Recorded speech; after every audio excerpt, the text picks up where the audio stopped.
Autre dossier en négociation, celui de la situation du Sahara occidental. Cette fois, les pourparlers à Genève n'ont rien donné. Cette rencontre entre ministres des Affaires étrangères algériens, marocains, mauritaniens et les représentants du Front Polisario était sans précédent depuis 2012.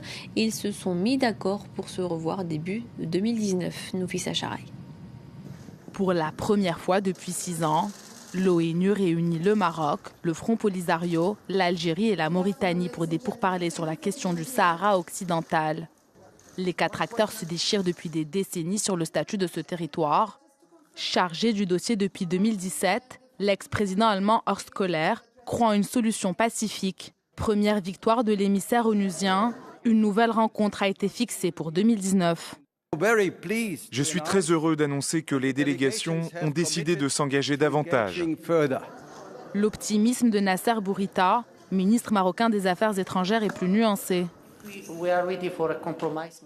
Si nous sommes prêts pour un compromis, le Maroc est là. Un plan d'autonomie est déjà sur la table. Si nous voulons trouver une vraie solution, il faut être prudent car le dynamisme actuel n'est pas garanti. Le Royaume rejette toute solution autre qu'une autonomie sous sa souveraineté, invoquant la nécessité de préserver la stabilité régionale.